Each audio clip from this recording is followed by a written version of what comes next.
Roger Clemens stepped into the history of American baseball as one of the greatest pitching arms that ever existed, a standard that many generations of pitchers afterward could only look up to in awe. For more than 2 decades in MLB, he dominated stadiums with power, precision, and an almost unreal durability. 7 Cy Young Awards, more than anyone in history, were not just a record, but the mark of an era where Clemens always stood at the center. He surpassed the 350-win milestone, struck out more than 4,600 batters, won the World Series championship twice, and captured both the MVP and the pitching Triple Crown.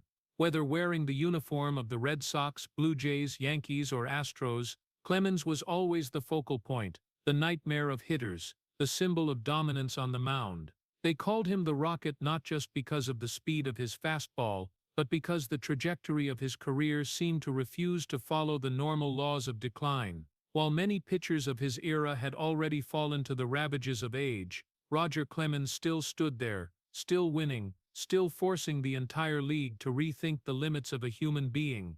But it was precisely that prolonged greatness that quietly opened a tragedy. The more he won, the further Clemens was pushed from consensus, the more he was surrounded by doubt and controversy. The numbers that once earned him reverence now became objects of scrutiny, of suspicion, as if winning too much was itself a crime.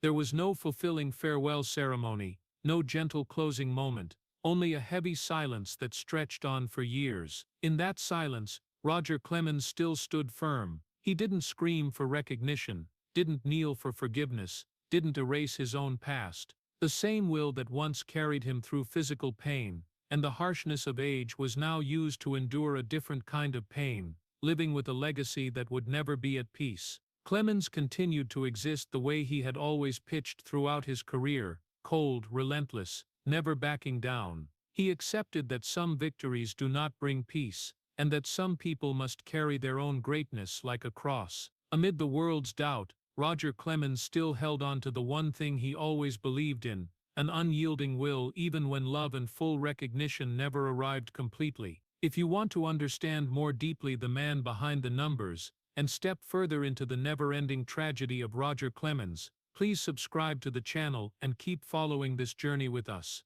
Thank you for staying, and we'll see you in the next part, where the story begins to touch the deepest wounds behind the legend. After the suspended silence of the present, the story must turn back to the starting point, where the tragedy of Roger Clemens did not begin under stadium lights, but with an absence that was never explained. His father left the family when Roger was very young, without a goodbye, without a final conversation, without leaving any reason for a child to hold on to in order to understand why his world suddenly lost one of its pillars. There was no violence, no loud arguments, just a cold void that opened up and remained forever. It was that very silence that was the cruelest thing, because it gave Roger no chance to feel anger, nor the right to blame. He grew up not in fear of shouting, but in a vague anxiety that the most important people could disappear at any moment without warning. In that house, no one spoke the words that could warm a child searching for validation.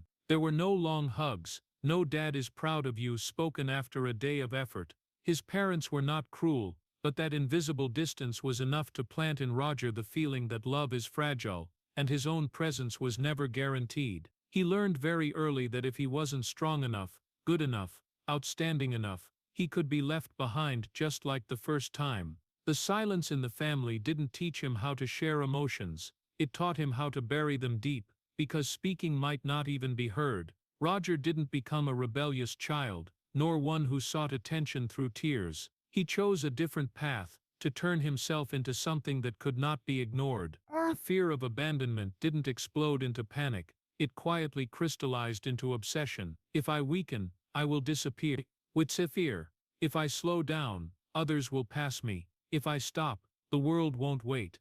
That wasn't a conscious thought, it was a survival instinct formed day by day, moment by moment, as Roger watched the world around him and understood that no one was obligated to stay if he wasn't worth enough. In that context, baseball entered his life not as a sport, but as a sanctuary. On the field, the ball wouldn't abandon him if he threw well enough. The glove wouldn't disappear if he practiced hard enough. The rules were clear, the feedback direct. free of emotional ambiguity. Baseball gave Roger a sense of control that family life had never provided. Their effort was measured by results, and his presence mattered if he was good enough.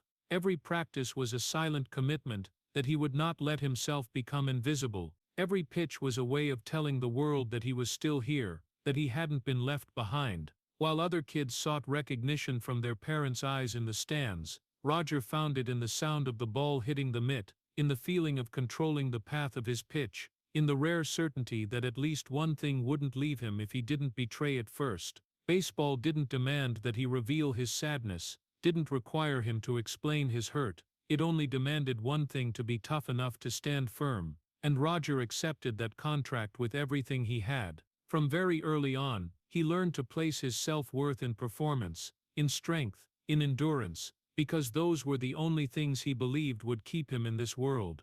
The pain of his childhood didn't turn Roger Clemens into someone soft, it turned him into someone who wouldn't allow himself to fall. But the price of that choice was also quietly recorded. When you grow up in silence, you don't learn how to name your pain, you only learn how to carry it for life. And when baseball became the only place that wouldn't turn its back on him, it also became the place where he invested his entire existence, laying the foundation for a longer, deeper tragedy, where every victory afterward carried within it the primal fear of a child who was once abandoned without a single explanation.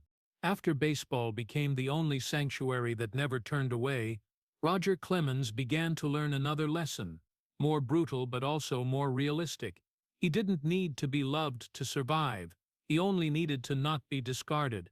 Roger didn't grow up with lessons about opening his heart or seeking comfort. He grew up with a silent command etched into his body that weakness was a risk, and every risk could make him disappear. So instead of learning how to be loved, he learned how not to need love. He learned to create value through sweat, through pain, through endurance, stretched to the point where the body was no longer seen as a human dwelling place, but as a tool that must be forged until it no longer resisted. Roger's workouts didn't stop at normal limits. When others finished, he continued. When his muscles burned, he took it as a sign he was on the right path. When his shoulder joints stabbed with pain, he told himself that at least this pain had meaning. No one taught him that he needed to stop, and no one was there to tell him he was already good enough. So Roger made his own rules. If he could still stand, he wasn't allowed to rest. Every practice was a voluntary punishment, where he forced his body to obey his will, where pain wasn't seen as a warning, but as a measure. He didn't run from pain, he turned it into a companion, because pain was the only thing that didn't leave him when everything else could disappear. In that process, the human Roger gradually gave way to a colder, harder, less demanding version. The body was no longer treated as a living thing to be protected, but as raw material to be exploited to its absolute limit. Every pitch was a push to force the muscles beyond their natural boundaries. Every workout was a step further away from the idea of safety. He didn't seek joy in playing ball, he sought the certainty that he still existed.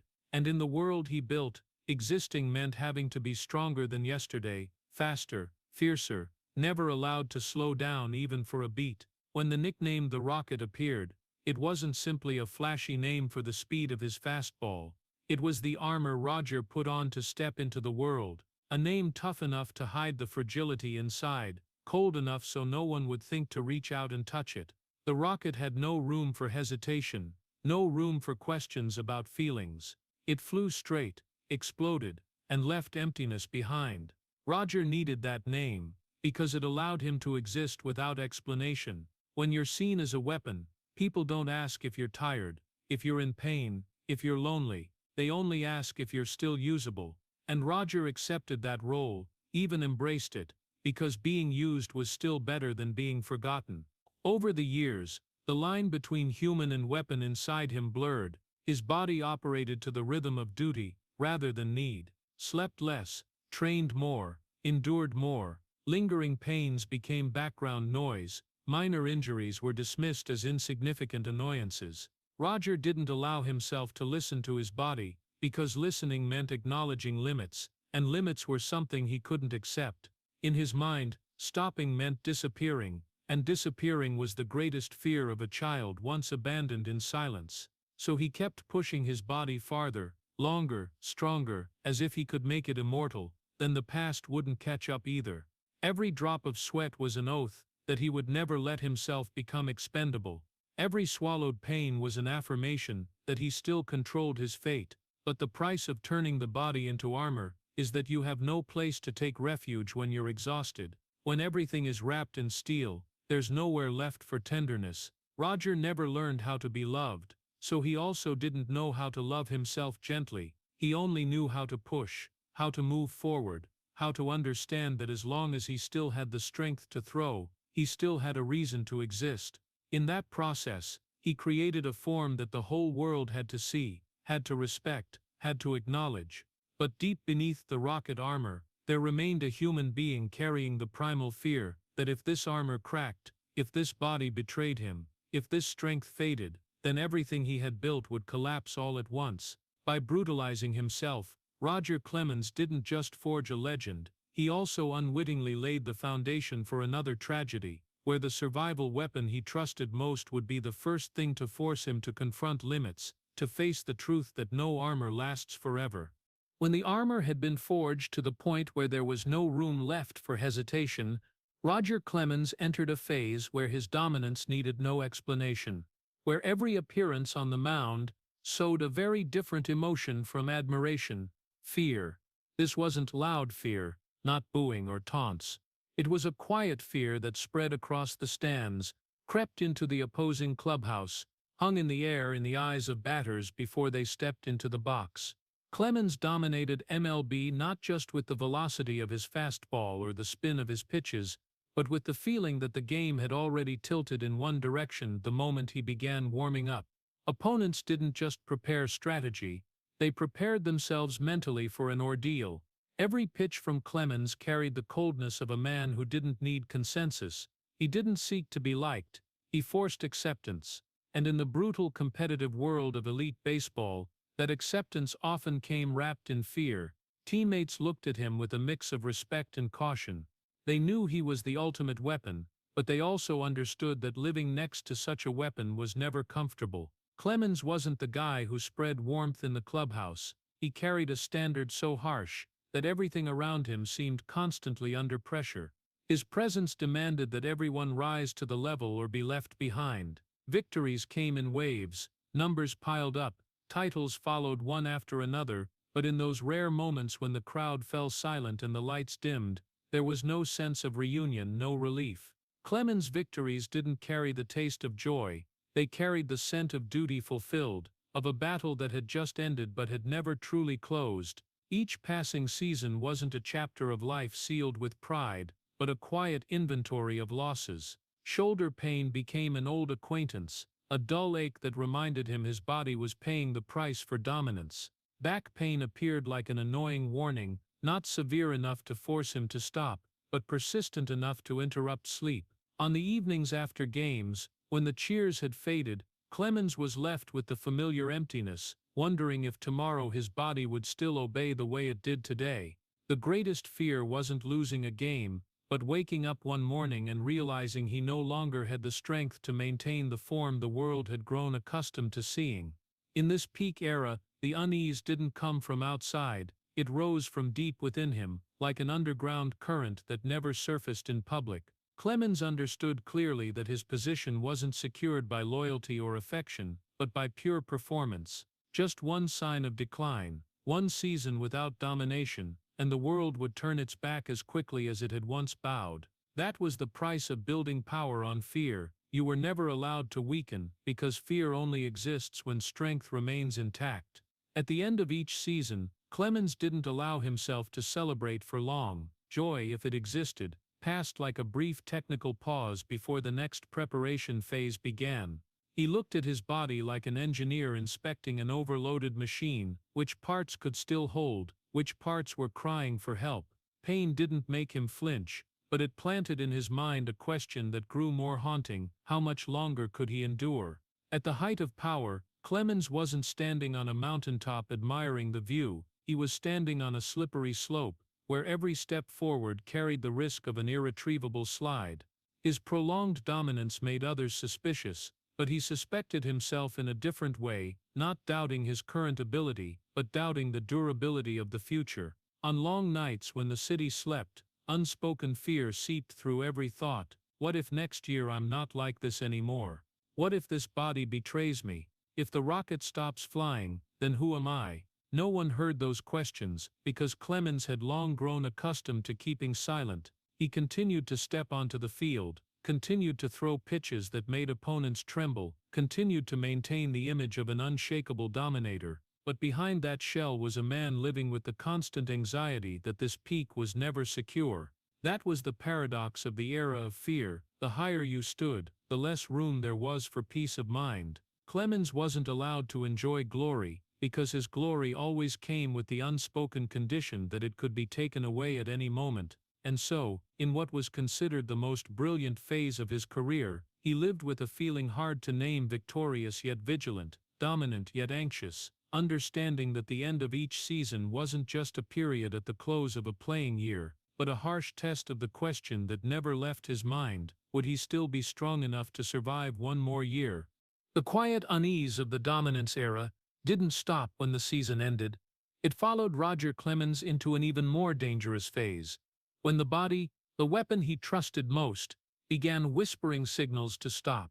At first it was only mornings, waking up with stiff shoulder joints, back pain lingering longer than usual, pitches that took more time to warm up. There were no major accidents, no dramatic collapse, just a series of small repeated signs, enough for others to notice, but never big enough for Roger to accept. In his world, the body had no right to speak if the will was still alive. He had lived his entire youth on the belief that stopping was a form of disappearing, and that belief now refused to let him listen to the soft warnings of joints and muscles. A pitcher isn't allowed to get old. That wasn't a slogan on the wall. It was the unwritten law of the profession that had sustained him his whole life. Each passing season, the stat sheet didn't ask how much you had endured.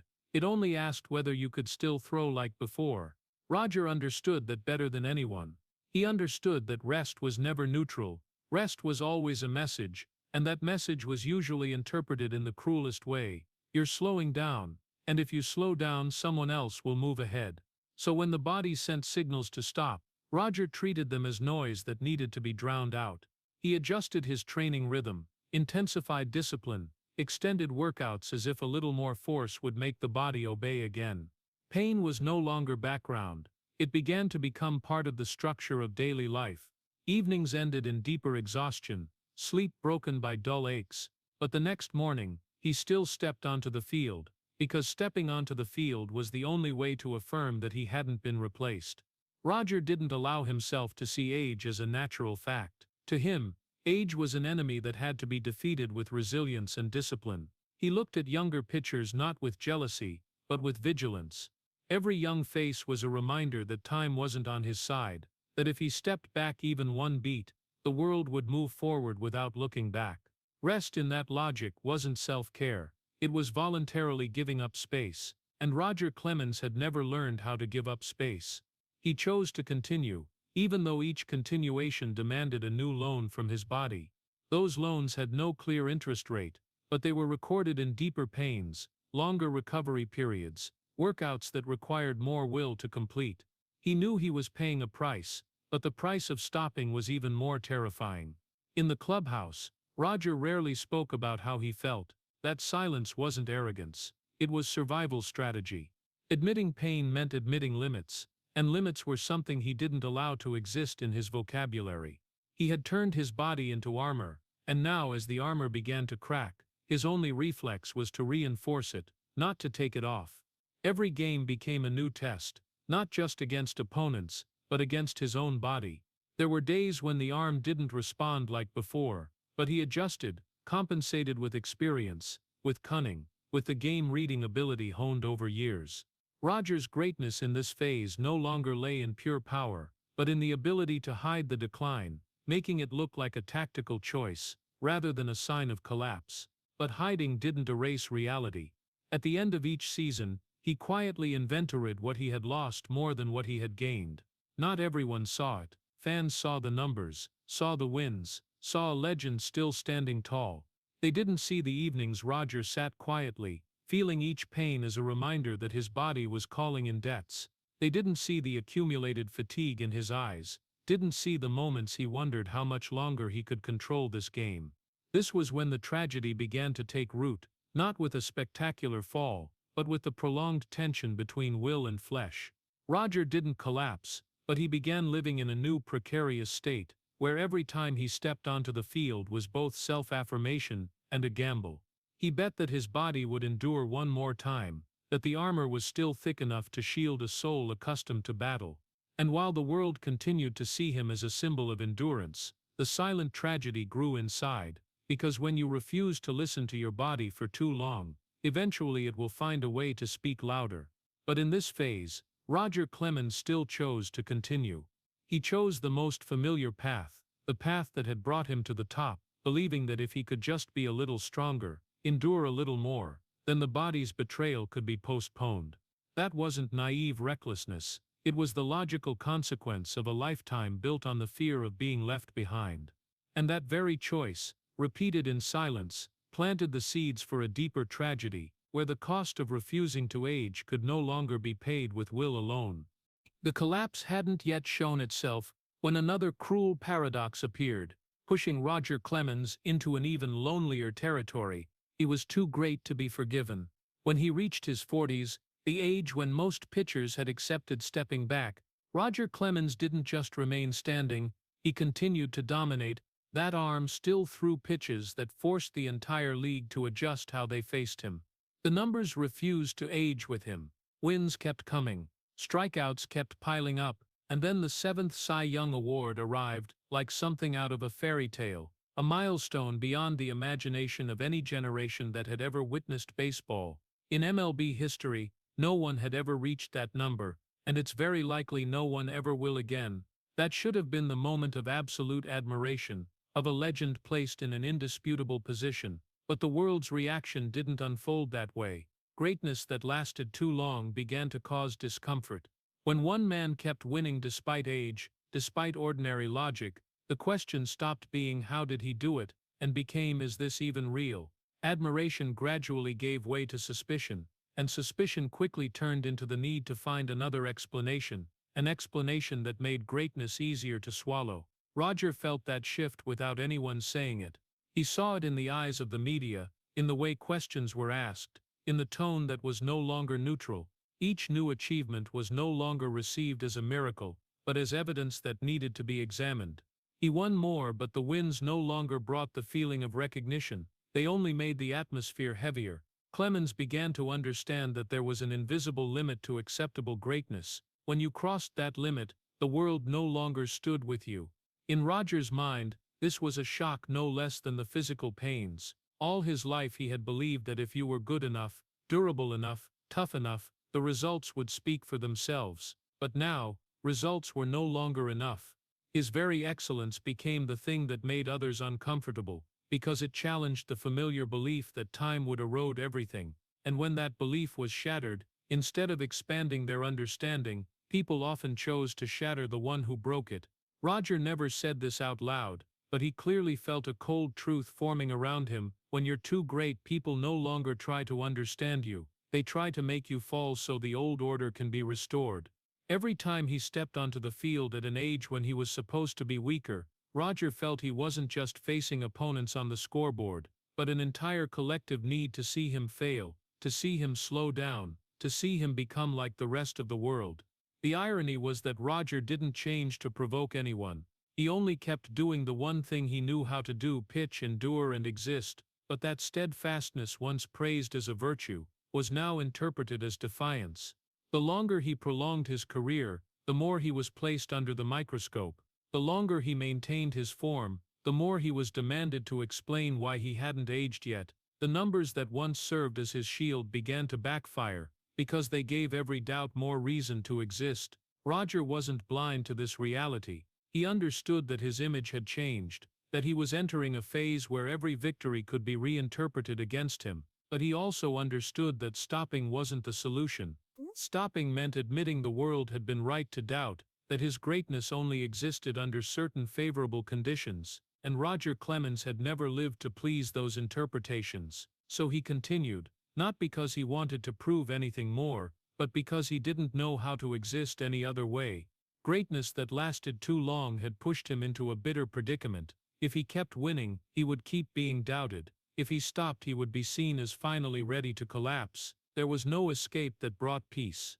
In this phase, Roger began living with a new feeling, more painful than any physical pain, the feeling that the world was waiting for him to fail, not to rejoice, but to exhale in relief. A fall from Clemens would allow everyone to breathe easier, would allow them to believe the natural order remained intact. And in that waiting, every step he took felt heavier. He understood that his career had moved beyond the personal. He was no longer just a pitcher, he had become a test of faith for an entire sport. It was at this moment that the tragedy descended to a deeper level. Roger Clemens realized that greatness wasn't just a burden, it was an unspoken sentence. When you're too great, you're no longer allowed to simply be yourself. You become something others need to break in order to feel safe. And in the silence of those years, Roger understood more clearly than ever a bitter truth. Some victories are never forgiven, not because they're wrong, but because they last too long, endure too stubbornly, and feel too real for the world to accept without trembling. The doubt that had lingered for so many years finally found a name, a document, a moment to take physical form as a direct cut, and that day for Roger Clemens didn't arrive with booing or a failure on the field, but in the cold pages of the Mitchell report. There was no caught-in-the-act scene, no illustrative photos, no dramatic stage collapse, just a name printed out, sitting among a list of other names, but enough to yank his entire career out of the context of sweat, pain, and endurance, and place it on the scale of suspicion. The cruelest part of that moment wasn't in the specific content, but in the feeling of being betrayed by the very story of his own life. Roger didn't read those lines in explosive anger. He read them in stunned silence, as if someone had walked into a familiar room and rewritten the meaning of everything he had ever lived with. For years he had accepted scrutiny, accepted quiet doubt, but deep inside there remained a stubborn belief that if no one could prove anything, then his truth remained intact. The report didn't deliver a final verdict, but it did something more dangerous. It placed an official question mark over his entire being. From that moment, every past victory no longer stood alone. It was dragged back into the present, overshadowed by a question he would never be allowed to escape. Roger didn't rage, because rage implies you still believe you can fight back. He was stunned, because that feeling was like having the ground pulled out from under him without warning. What hurt him most wasn't being suspected of cheating, but the way the story was being retold. No one asked how he had endured to stay standing through those years. No one asked about the mornings waking up with a wrecked body, about the seasons that ended in pain, about the years he kept pitching not for glory, but for fear of being replaced. Those questions didn't appear in the headlines. Instead, there was only one question repeated over and over, cold and brutally reductive: did he cheat? The entire depth of a lifetime was shrunk into a binary suspicion, right or wrong, yes or no, as if there were no gray area between those choices. Roger realized that in this moment, he was no longer seen as a human with history, but as a case to be resolved. And in that role, every emotion, every wound, every sacrifice became irrelevant. He wasn't convicted, but he also wasn't heard. His decades-long career was placed under the glare of a single question, and that glare was too bright for any other detail to survive. For Roger, this was a deeper stab at his honor than any direct accusation. His honor didn't lie in being loved. It lay in the belief that what he achieved was built on endurance and will. When that belief was questioned, he felt as if the entire language he used to understand himself had been twisted. The years he once believed were proof of resilience were now reread as signs of something that needed explaining. Not everyone could understand that feeling, the feeling when the story you tell about your life is rewritten without your permission. Roger didn't lash out, didn't stage loud counterattacks. He withdrew, because this wasn't a battle he could win with strength or strategy. This was a war of interpretation, and in that war his silence could easily be seen as evidence, while his words were doubted as self-defense. The bitter part was that even when he spoke, people didn't truly listen to understand, they listened to find flaws. Every answer was dissected, not to find truth, but to reinforce the doubt that already existed. Roger gradually understood that from the moment his name appeared in the Mitchell report, he was no longer allowed to be just a controversial legend. He became an open question no one wanted to close. His honor wasn't destroyed overnight. It was eroded bit by the way the world chose to ask the wrong question. Not how did he live to achieve this, but what did he do to cheat? That shift from curiosity to accusation, from inquiry to judgment, made Roger realize the greatest tragedy wasn't being doubted, but being stripped of the right to be seen as a whole human being. In the heavy silence of the days that followed, he faced a truth more painful than any physical pain he had ever endured. When honor is questioned, there is no way to answer without losing a part of yourself. And from that moment, the life of Roger Clemens entered a new chapter, where every memory, every achievement, every victory carried the long shadow of a question that was never allowed to rest. The day Roger Clemens walked into the United States Congress hearing room was unlike any game day in his life. Even though the pressure there was heavier than any decisive game he had ever faced. On the mound, he faced batters. In that room he faced an entire nation, faced history opening its ledger, faced an atmosphere where every eye wasn't looking for victory, but for a confession. There were no cheers, no familiar heartbeat of the stadium, only cold white lights and questions delivered in a tone already prepared for a conclusion. Roger sat there, not as an athlete, but as a symbol being dissected, where every detail of his life was stripped from context and attached to a single question: did he cheat or not? This was no longer a confrontation with pure law. This was a trial of memory, where years of sweat and pain had to defend their own right to exist. He understood that very clearly, and that very understanding made the moment more tragic than any public humiliation. Roger didn't enter that room with the mindset of a challenger, nor with the posture of someone begging for leniency. He entered with a quiet tension, knowing that every word he spoke wouldn't just be heard, it would be weighed, interpreted, and archived for future use. In that atmosphere, an apology became a false escape. Many waited for him to bow his head, admit, close the story with a short statement to make everything easier to understand, but Roger didn't apologize. Not out of pride, nor out of defiance. He didn't apologize, because if he did, he would be erasing with his own hand the only language he had used to live his entire life. An apology in that moment wasn't just acknowledging an act, it would be a denial of the entire meaning of the years of endurance, of the seasons that ended in pain, of a man who had turned his body into armor so he wouldn't be left behind.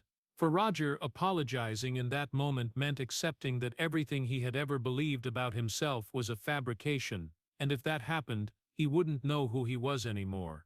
So he sat there, answering each question with rigid restraint, no softness, no display of emotion, no attempt to buy sympathy. He knew the way he spoke would be interpreted as cold, as stubborn, as lacking remorse.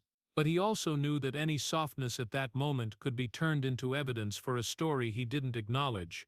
That room wasn't made for the complexity of a human being. It demanded the simplicity of a conclusion. Roger, with all his contradictions, couldn't provide that. In every moment of the hearing, he clearly felt the shift of power. This was no longer a place where he could control the rhythm like on the field. Questions came at others' pace, and his answers were cut from their original intent to serve different interpretations. He wasn't convicted there, but he also wasn't exonerated. The hearing ended, and legally, he walked out as an unconvicted man. But what Roger realized immediately was that the real judgment wasn't happening in that room. It was happening outside, in the way the story was retold, in the headlines already prepared to attach to his face. Acquittal didn't mean acceptance. On the contrary, it plunged him into an even lonelier state. There was no clear verdict to end the debate, no strong enough conclusion to silence the doubt. Roger left Congress not as a man set free, but as a human being left suspended between two worlds, not convicted, but also not forgiven. The isolation began from there, not loudly, not dramatically, but through the gradual withdrawal of familiar gazes. Words of support became cautious, criticism became more certain. He was no longer seen as a pure athlete, but as a divisive symbol on which everyone had an opinion, but few truly wanted to understand. Roger felt that change in every small detail, in brief conversations, in the way people avoided looking him directly in the eye. The most painful part of this phase wasn't the suspicion itself, but the feeling of no longer belonging anywhere. He was no longer a complete hero, but he also wasn't a villain allowed to repent. He stood in an empty space, where there was no ritual for the complexity of a lifetime. And it was there that the tragedy reached its peak. Roger understood that some battles cannot be won with truth or with law, because they are decided by the collective need for a simple story. In that story, he no longer had control. He could stay silent or speak out, but both choices led to the same outcome: isolation. The congressional hearing didn't take away Roger Clemens' career, but it took away his ability to be seen as a whole.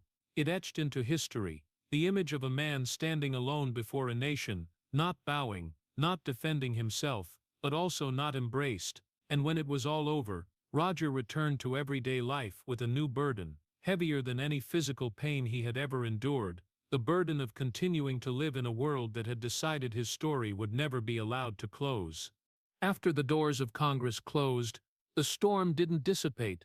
It simply changed direction, pouring straight into the most private space of Roger Clemens, his family.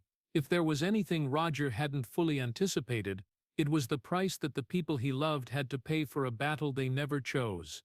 Debbie Clemens, the woman who had stood by his side for decades, became an unwilling shield, absorbing the full force of the world's suspicious gaze.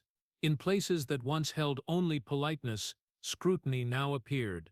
In once familiar gatherings, questions were swallowed back in throats that eyes didn't hide. Debbie wasn't accused, but she was placed in the position of having to endure silence, as if her loyalty itself were a confession. She moved through those days with the familiar restraint, no counterattacks, no explanations, because she understood that any words could be twisted into cover-up.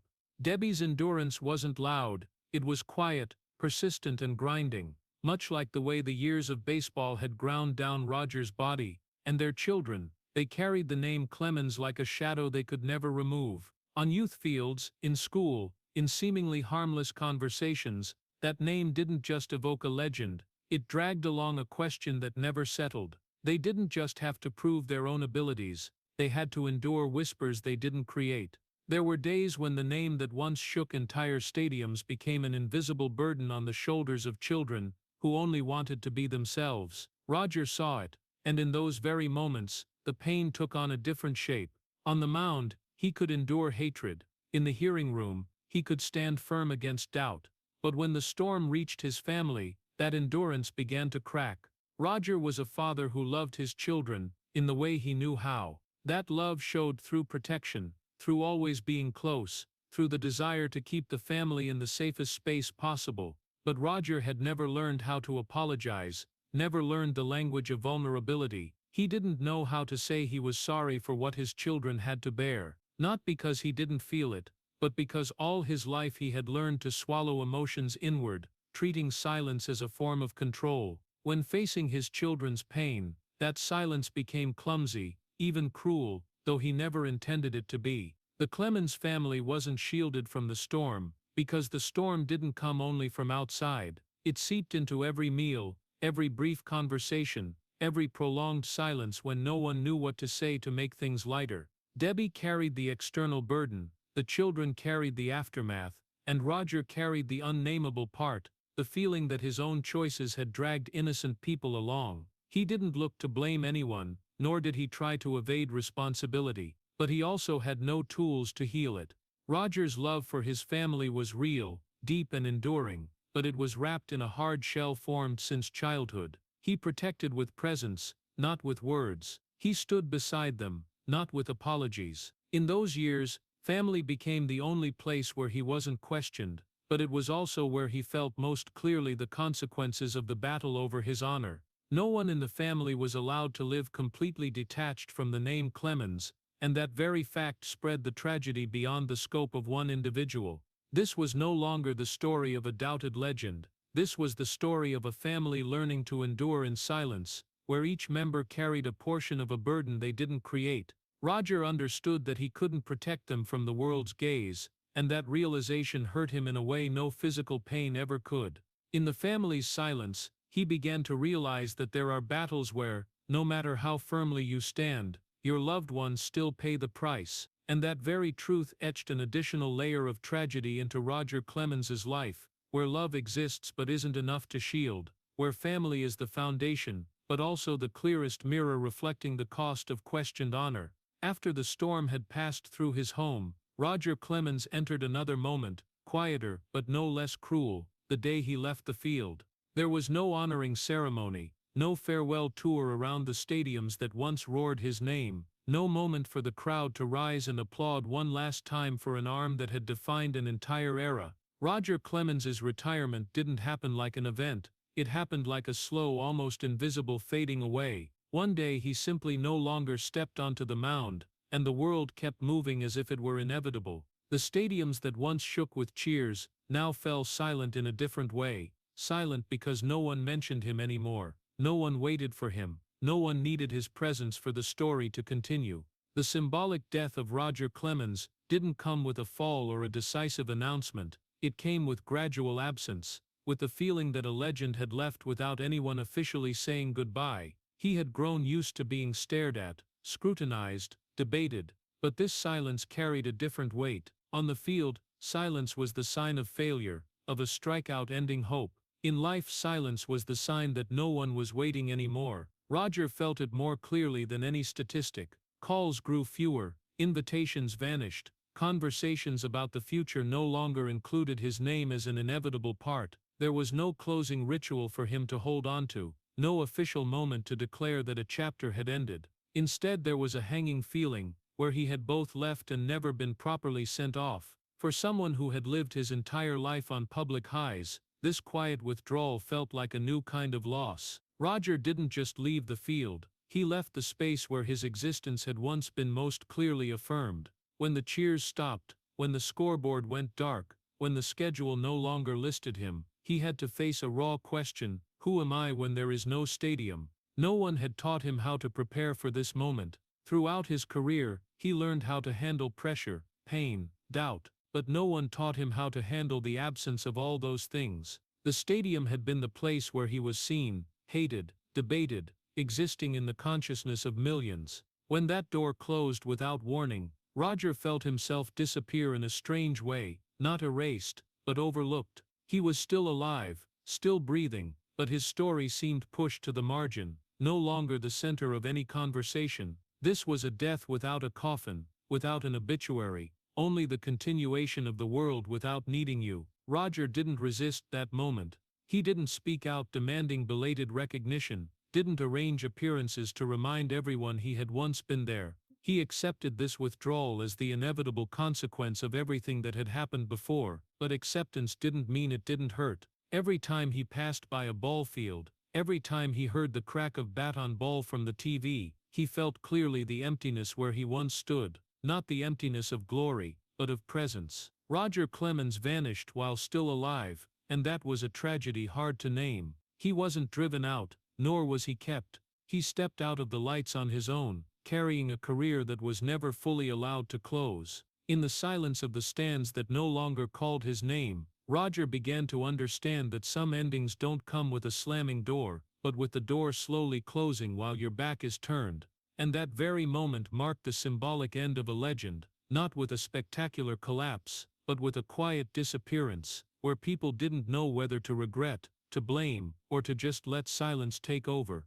After the stadium turned its back in silence, Roger Clemens stepped into another emptiness, colder and longer, the journey in front of the Hall of Fame door, where achievements alone were supposed to speak, but for him, achievements were no longer enough to unlock it.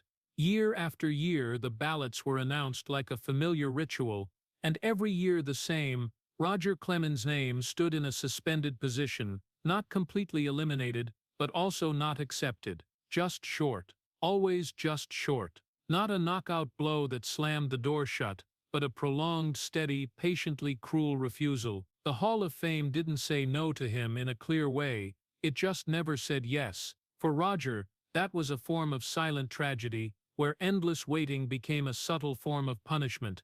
He didn't campaign, didn't hire people to retell the story in a more acceptable way, didn't step into the media to beg for sympathy, not because he believed he was certain to be inducted, but because he didn't know how to do it without betraying himself. Roger had spent his entire life proving his worth through action, through presence on the mound, not through appeals. When his career ended, that language no longer held power, but he also didn't learn the new language of self-promotion, so he stayed silent.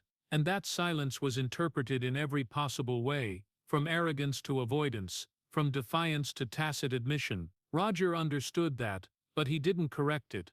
Each voting season passed, he quietly watched the results, no public reaction, no display of disappointment, but inside, that waiting eroded in a different way from the physical pain he once knew so well. This wasn't an explosive pain, this was a prolonged recurring pain, year after year, reminding him that his story still wasn't allowed to close. Some legends enter the Hall of Fame as a final confirmation, a neat period at the end of a long journey. For Roger, that period never came. Instead, there was an endless ellipsis. He wasn't erased from history, but he also wasn't placed in a peaceful spot. Each time he fell short of the votes was a reminder that he was still being weighed, still being examined, still not allowed to rest in the collective memory. The irony was that Roger no longer waited the way outsiders imagined. After the first years of silently following the results, he gradually stopped expecting, not because he believed he didn't deserve it,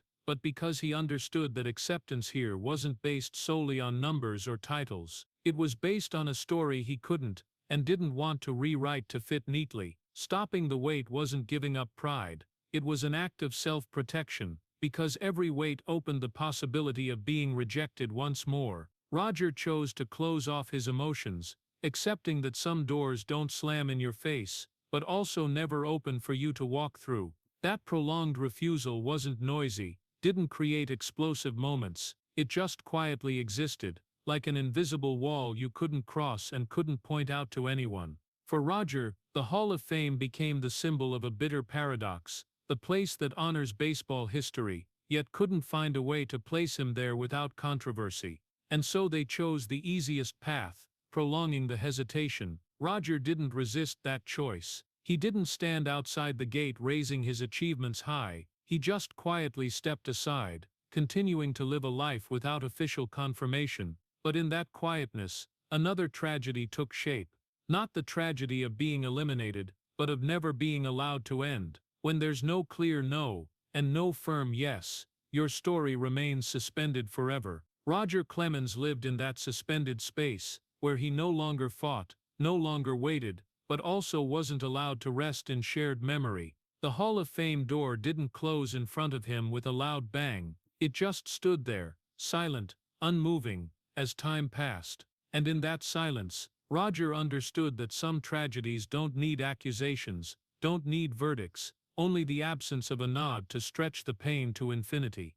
After the Hall of Fame door closed in silence without ever truly opening, Roger Clemens stepped into an even more exhausting state of existence than rejection, living with a legacy that was never allowed to end.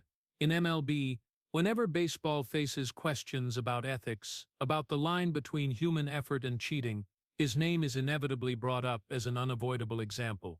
Without him being present, without him speaking, the name Clemens still appears in TV studios, in analyses, in endless debates between generations. For Roger, the pain isn't in being mentioned, but in how he's mentioned. He isn't allowed to be forgotten, but he also isn't allowed to be forgiven. Each new generation of baseball is taught to remember him as an open question, not as a human who lived, endured, and paid the price. His numbers are still there, impossible to erase, but they always come with an invisible asterisk, a whisper to be careful when admiring. And so Roger lives in a strange state, present everywhere but belonging nowhere. No season passes without some discussion pulling him back into the center of controversy. He becomes the measure of skepticism, the name dragged out whenever people need to remind that baseball was once betrayed. In those conversations, people rarely ask how Roger had to live with a worn-down body, with the fear of being replaced, with the pressure to outlast everyone. They only ask whether he deserves it or not, as if an entire life can be compressed into a simple moral question. Roger understands that his legacy has long escaped his control. It's no longer something he can define, defend, or explain. That legacy lives its own life, fed by controversy, by the public's need for a clear story, even though reality is rarely that clear.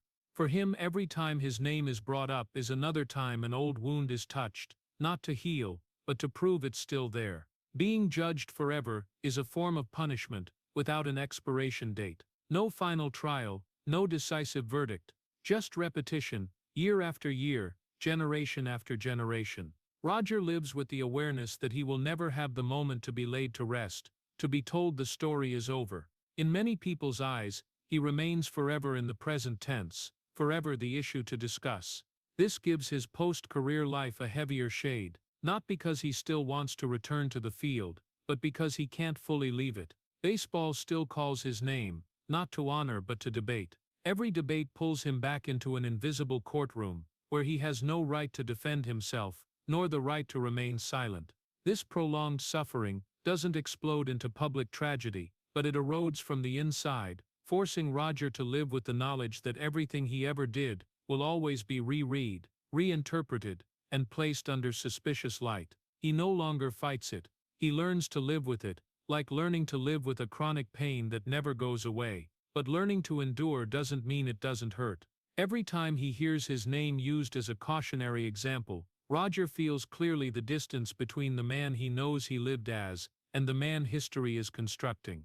His legacy isn't allowed to close because society needs it open to keep debating. And in that openness, Roger Clemens is kept forever in the role of the accused, not by a jury, but by a collective memory that never reaches consensus. This is the longest tragedy of his life, not failure, not collapse, but never being allowed to put a period at the end of his own story. After all the invisible trials of public opinion and history, Roger Clemens steps into the present as a man without defenses. The Roger of today doesn't stand in front of microphones, doesn't write open letters, doesn't try to edit his life story to make it more acceptable. He doesn't justify, because justification requires the belief that someone is listening to understand, not to refute. He also doesn't defend his image, because that image was taken out of his hands long ago, living its own life in collective memory. And he doesn't seek sympathy, because in Roger's eyes, sympathy only matters when it comes naturally, not when it's begged for. Instead, he lives slower, quieter, like a man who has been through too many battles to have energy left for new confrontations. The Roger of today no longer carries the posture of the rocket, stepping onto the mound with cold eyes. He is a tired man, not merely because of age, but because of the weight of a story that was never allowed to close. His mornings don't start with cheers or grueling training schedules, but with the presence of family, with ordinary moments he spent a lifetime missing. Family becomes the only place where he doesn't need to explain, doesn't need to defend, doesn't need to prove anything. There he isn't a controversial symbol, isn't a legacy on trial, he's just a husband, a father, a man who went too far and is now trying to stay. Roger doesn't talk much about the past. When memories rise, they don't come as highlight reels of glory, but as disjointed fragments. The smell of damp grass on the field, the stabbing pain in his shoulder after a game, the blinding lights of the hearing room, and the heavy silence of the years that followed. He carries those memories not to boast or complain, but as indelible traces of a life lived too intensely. In the rare moments he looks back, Roger doesn't ask himself whether he could have done things differently. That question comes too late and brings nothing but torment. Instead, he accepts that the man he became was formed by those very choices, no matter how high the price. Not defending doesn't mean not hurting, it means he has stopped fighting interpretations he can't control. Roger's exhaustion isn't surrender, it's the understanding that some battles only deepen the wounds when you keep fighting. He chooses silence not to admit or deny, but to protect what remains of his life from being torn apart again. In that silence, family is the only anchor, simple meals, conversations that don't revolve around baseball, moments with his children. Those are where Roger finds a different kind of existence, one without scoreboards or ballots. He no longer needs to be seen to know he exists. But even in that simple life, the shadow of the past still lingers, not as an accusation, but as a whisper reminding him that he was once the center of a world too big, Roger learns to live with that whisper, neither pushing it away nor clinging to it. He lets it stay, as part of himself, not beautiful, not comfortable, but real. A man without a defense isn't an image of weakness, it's the most stripped-down moment of the human Roger Clemens. When all the armor has fallen away, with no field to hide on, no debates to counter, only a man facing himself remains. And in that moment, what's left isn't titles, isn't a controversial legacy, but the relationships he managed to keep, the memories he can't erase, and the choice to keep living without needing to prove anything more. This isn't redemption, nor is it a plea for forgiveness. This is simply existence, simple and heavy, of a man who has been through too much to still have the strength to stand straight without defenses. After stripping away every layer of defense and accepting life as a stripped-bare human being, Roger Clemens entered the hardest-to-name phase of his existence, continuing to live without forgiveness. No healing in the way the public still expects, no complete exoneration moment to let all the wounds close, no official honoring ritual to place him neatly in a quiet drawer of history, and also not allowed to be forgotten. Roger lives in a suspended state, where time erases nothing, only settles everything deeper. The passing years don't bring release, they only bring gradual familiarization with the heaviness. He understands there will never be a day when the world wakes up and decides to look at him with different eyes. History doesn't work that way. It doesn't correct mistakes. It just adds layers. And Roger is kept within those very overlapping layers, where he is never fully a villain, nor ever allowed to become a pure symbol. Living in the gray zone of history is a form of prolonged endurance, because the gray zone has no clear boundary for you to cross. There, every question lacks a definitive answer, every judgment comes with conditions, and every memory hangs suspended between admiration and suspicion. Roger no longer fights it, he also doesn't try to turn it around. He keeps living, not as a heroic act, but as a survival reflex deeply ingrained since childhood. Just like when he was a boy afraid of being abandoned, he learned to exist in silence, accepting that recognition doesn't always arrive, and forgiveness isn't always granted. Roger's days now have no climaxes, no more stadiums, no more direct confrontations, no more mornings waking up to a game schedule, only a steady rhythm of life, where he learns to set the past down without breaking it further. Family is still there, not as a reward, but as a condition for continuing to breathe. He isn't healed, because healing requires a consensus that history has never granted him, but he also doesn't completely collapse. He exists in the in-between space, where a person learns to carry wounds without letting them dictate every step. Roger understands that some lives don't have redemptive endings, no widely accepted apology, no embrace from collective memory, only continuation, and that continuation, however humble, however heavy, is still a choice. Living in the gray zone of history offers no comfort, but it offers a harsh kind of honesty. It forces Roger to look straight at the reality that his life will always be read in different ways, and there's no way to control that. Instead of trying to escape, he chooses to stand still in that gray zone, without justifying, without begging, without adding more color. He lets history do its work, while he does the only thing left, live, not to be forgiven, but to not lose the last remaining human part of himself. This is an ending without salvation, without triumph. It is simply the persistent existence of a man who went too far, paid the price, and still keeps walking, even though no one promises that the road will lead to light. At 63, Roger Clemens no longer stands before any battlefield. No more mound, no more scoreboard, no more roaring stands, or blinding lights forcing him to be strong one more time. The rocket has landed, but not to applause, nor into the arms of history. He lands alone, on the cold ground of a life that went too far to turn back. The Roger Clemens of today is no longer publicly hunted, but he is also not welcomed. He exists in a strangely quiet space, where every debate has said what needed to be said, but no one truly closes the story. History doesn't embrace him, but it also doesn't push him away. It leaves him there, like a permanent question mark, like an unpatched crack, like a book chapter folded shut halfway through. The absence of battlefields doesn't mean peace. For Roger, it's only the absence of noise. The remaining years of his life pass slowly, without climaxes, without new tragedies, but heavy in a different way. He no longer has to prove anything, but he also has no chance to be fully reconsidered. What he gave was his entire body, his entire will, his entire capacity for endurance, as a man who knew no other way to live, except to keep pushing forward relentlessly. He gave baseball everything he had, and when there was nothing left to give, he learned to live in the remaining emptiness. That emptiness isn't filled by honors, it's filled by prolonged silence. The Roger Clemens of the present is no longer a fearsome icon, nor the daily center of controversy. He is a man carrying memories of years when the body wasn't allowed to weaken, of seasons that ended in pain, of moments standing alone before an entire nation with nowhere to retreat. Those memories don't vanish, they don't erupt into nightmares, but they also don't sleep peacefully. They exist like the ground beneath, something that makes every subsequent step slower, more careful. Roger doesn't try to retell his life story in an easier-to-hear version. He understands there's no version that would satisfy everyone, and so he stops telling.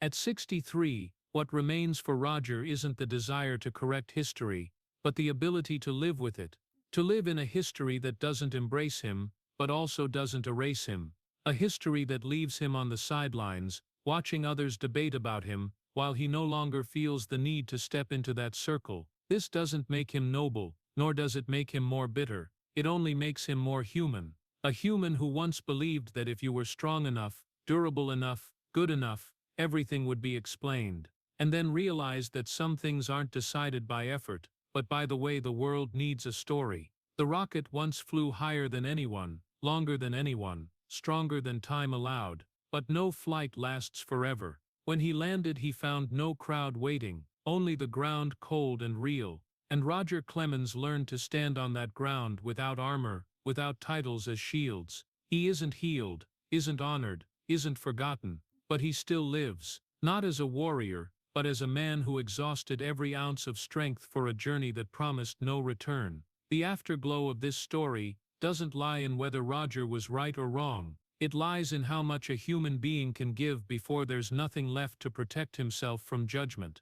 Roger Clemens doesn't end as a legend embraced, nor as one forgotten. He ends as a long silence, where history pauses a beat before continuing. And in that silence, only a man who once gave everything remains, learning to keep living when no one guarantees his sacrifice will be understood. The rocket has landed, not in glory, not in collapse, but in solitude. And that very solitude is the longest-lasting echo of an entire life. The story of Roger Clemens isn't just the tragedy of a baseball legend. It's a painful mirror reflecting how American society treats those who stay too long at the top.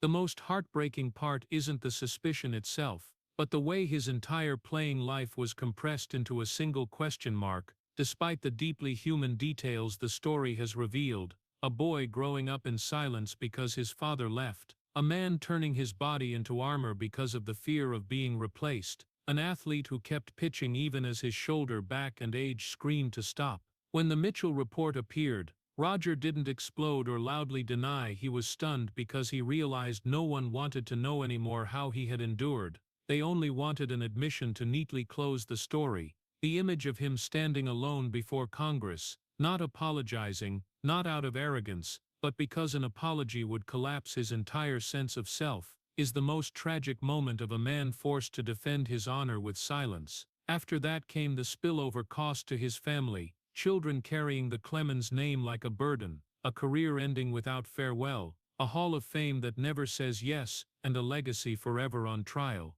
The lesson for Americans from this story lies in sobriety and compassion. Success doesn't exempt a person from pain, and justice shouldn't mean stripping away the right to be seen as a whole human being. Roger Clemens reminds us that society may need symbols, but behind every symbol is still a person, and greatness shouldn't become a reason to stop feeling empathy. If the story of Roger Clemens has made you reflect on the price of greatness and the solitude behind the spotlight, please subscribe to the channel to join us on the next authentic journeys. Thank you for listening until the very end, and we'll see you in the next video where we continue telling the stories that have never been fully told.